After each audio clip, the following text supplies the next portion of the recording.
बिस्मिल्लाहिर्रहमानिर्रहीम।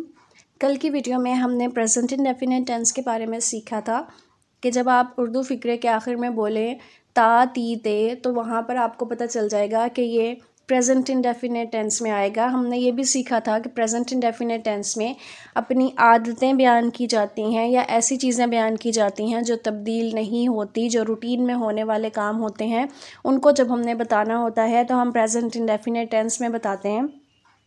अब आज हमने उसका नेगेटिव बनाना सीखना है।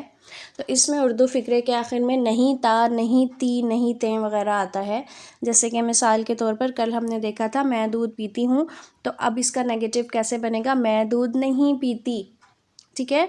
मैं खाना नहीं खाती, वो सैर पर नहीं जाते, मैं आपसे नहीं बोलती, हम आम नहीं खाते। जिस चीज़ में भी नहीं के बाद ता ती ते लग गया तो आपको समझ जाना चाहिए कि ये प्रेजेंट इंडेफिनिट टेंस में आ रहा है और नेगेटिव फिक्रे में आ रहा है। अब इसको बनाने का तरीका देख लेते हैं। सबसे पहले सब्जेक्ट लगेगा, उसके बाद वर्ब लगेगा और ऑब्जेक्ट लगेगा। सादा फिक्रे में हमने देखा था।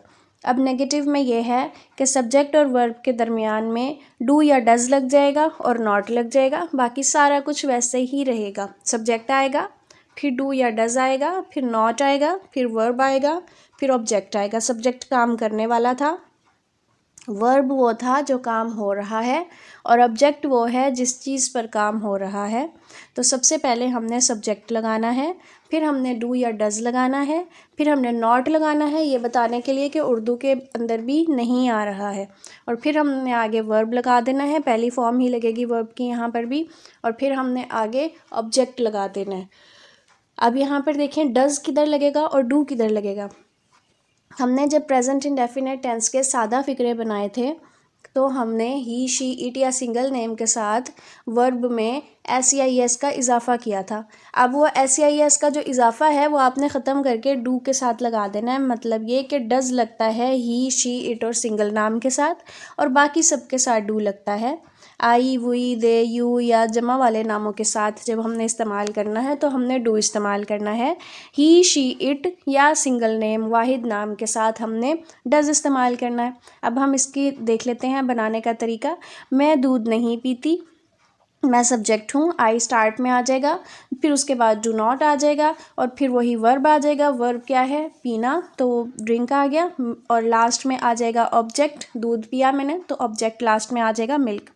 वो सैर पर नहीं जाते, वो कौन है? दे, स्टार्ट में आ गया सब्जेक्ट, फिर डू नॉट आ गया। ये बताने के लिए कि ये नेगेटिव फिक्रा बना रहे हैं, हम किसी चीज़ का ना होना बता रहे हैं। उसके बाद क्या काम वो नहीं करते? वो नहीं जाते, तो गो दरमियान में आ जाएगा वर्ब। फिर किधर नहीं जाते? वॉक पर नहीं जाते, तो फॉर अ वॉक लास्ट में आ जाएगा, ये ऑब्जेक्ट है। फिर हम आम नहीं खाते, हम सब्जेक्ट है, स्टार्ट में आ जाएगा वी। डू नॉट आ जाएगा ये बताने के लिए कि हम ये काम नहीं कर रहे हैं या हम ये काम नहीं करते, और फिर उसके बाद काम क्या नहीं हो रहा? ईट, खाना, वो दरमियान में आ जाएगा, इसको वर्ब कहते हैं। फिर क्या काम नहीं हो रहा, क्या नहीं खाया जा रहा? मैंगोज, ऑब्जेक्ट लास्ट में आ जाएगा।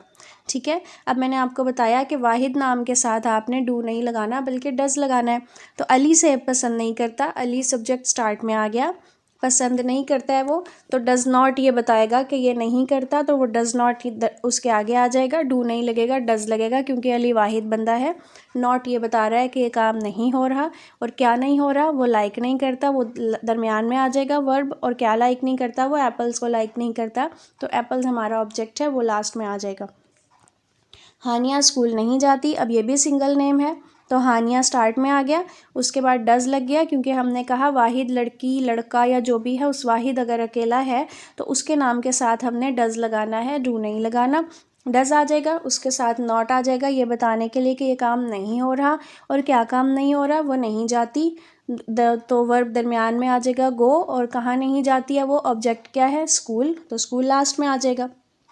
मरियम नहीं सोती, Mariam does not sleep, Mariam subject है, स्टार्ट में आ जाएगा, डज़ नॉट आ जाएगा क्योंकि ये वाहिद बंदी है, और फिर आगे आ जाएगा स्लीप, वर्ब आ जाएगा। इससे आगे की हमें डिटेल नहीं पता, ऑब्जेक्ट नहीं है तो वो नहीं लगेगा। अब यही इसी तरह यहाँ पर अगर होता कि वो नहीं सोता तो ही डज़ नॉट स्लीप, मैं नहीं सोता, आई डू नॉट स्लीप, क्योंकि आई वी, दे और यू के साथ हमने क्या लगाना है, डू लगाना है। और ही, शी, इट और वाहिद नाम के साथ हमने क्या लगाना है, डज़ लगाना है। इट डज़ नॉट रेन, बारिश नहीं होती। अब यहाँ पर एस नहीं लगेगा। इट डज़ नॉट रेन, बारिश नहीं होती। तो ये इस तरह से बन जाएगा फ़िक्रा। इट के साथ भी हमने डज़ लगाना है, क्योंकि जहाँ पर हमने एस या ई एस लगाना है सादा फ़िक्रे बनाते हुए वर्ब के साथ, उसका नेगेटिव बनाते हुए हमने उसके साथ डज़ लगा देना है। या वैसे याद रखना चाहें तो ही, शी, इट या वाहिद नाम के साथ आपने डज़ लगाना है। आई, वो, दे, यू या जमा वाले नामों के साथ आपने डू लगाना है। जैसे अगर हम कहते हैं कि अली और अहमद वॉक पर नहीं जाते, तो यहाँ पर फिर डू लगेगा। Ali and Ahmad do not go for a walk. ठीक हो गया। अगर आपको इसकी समझ नहीं आई है तो आप पहला वाला लेक्चर देखें, आपको पहले सिंपल सेंटेंसेस की समझ आएगी, तो फिर आपको नेगेटिव की समझ आएगी। तो उम्मीद है कि ये लेक्चर आपको क्लियर हो जाएगा। फिर दुआ में याद रखिएगा। इंशाल्लाह कल हम इसका जो है ना इंटेरोगेटिव बनाना सीखेंगे। अस्सलामु अलैकुम व रहमतुल्लाहि व बरकातुहू।